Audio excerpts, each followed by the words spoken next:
总统他出席了台商的春酒，然后说他称对岸为中国大陆，而且还说要维持现状。您怎么看？他是不是更改了对两岸之间的态度？谢谢。主席想请教说，现在针对国情报告，好像蓝营内部有一些分歧，有人认为要统问统答，有人认为要即问即答。请问主席怎么看？小心哦，大家小心，谢谢大家，这个小心。主席想请教说，会不会觉得说赖总统对于两岸之间有一点放软态度，好像觉得说，谢谢哈，谢谢。似乎也觉得说今年是不是想要和解，朝两岸和解的方向？小心哦，请教主席怎么看？小心后面。各位来，顺利哦！谢谢主席，新年快乐！主席刚才慢有感受到任何灵动吗？不好意思哦，小心哦，不好意思。不好意思哦，大哥小心慢一下，这样小心。后面有阶梯哦，小心后面有阶梯哦，谢谢大哥，谢谢，新年快乐。恭请主计官中国国民党主席郑丽文。副主席兼秘书长李乾隆，指南宫管理委员会主任委员高超文，率全体参礼人员上香，祈求风调雨顺，国泰民安。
咱尊敬的咱中国国民党咱郑主席，以及咱中国国民党咱副主席，同时嘛是咱先社工董事长，咱李董事长，以及我们何董事长，以及咱本乡常委员，同时嘛是咱中华道教信仰组织会咱副理事长，以及咱文山区咱刘忠勋这个。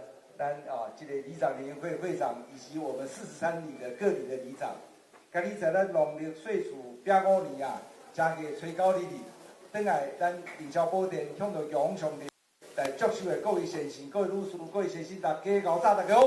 好。首先代表着这样中管理委员会来热烈欢迎咱李主席、加咱李董事长以及各位贵宾等来到志阳山，我甲大家报告。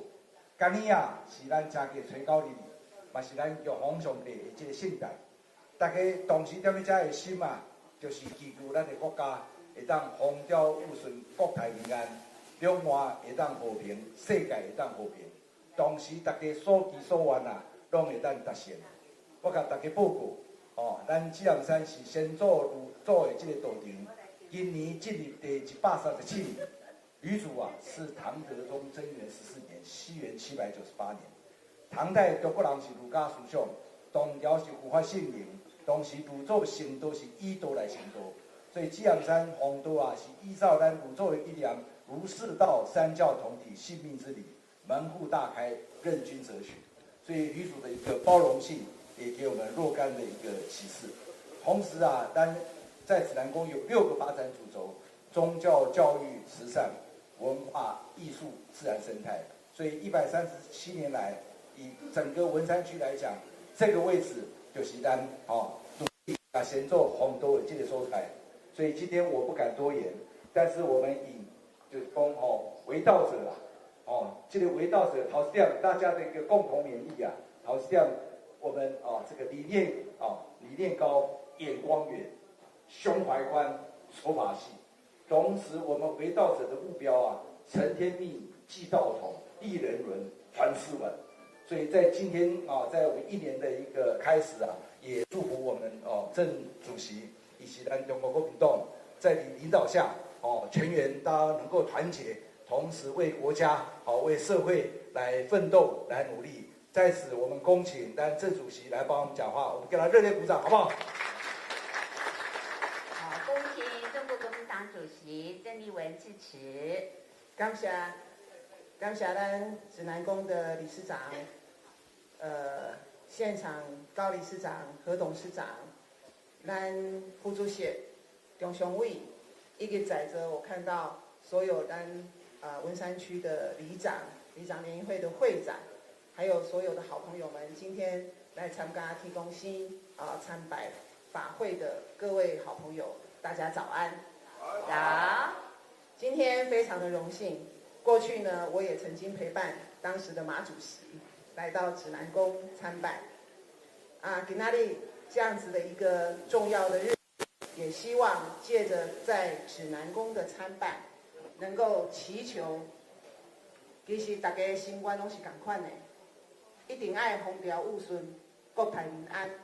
希望新的一年，伫台湾，咱大家每一个人拢会当心平气和。都能够和气致祥，把台湾咱过去所有的善良、正派、正义感、朴实、努力、打拼的精神，重新的拾回。相信台湾在咱所有的人的团结之下，咱这个爱台湾的心，希望台湾和平，希望台湾平安。大家拢有这个共同的愿望，在咱共同的努力之下，一定会当达成。嘛，希望中国国民党在大家的这款的期待之下，袂辜负大家的期望。咱一定继续在咱所有执政的县市，会当认真打拼做代志，替咱所有的县民、市民做好代志，继续来为咱大家服务。所以伫遮最后，嘛祝每一个人平平安安、健健康康，平安就是福，万事如意。新的一年马上幸福。谢谢大家，谢谢。想看最完整的新闻内容，记得下载 TVBS 新闻网 APP。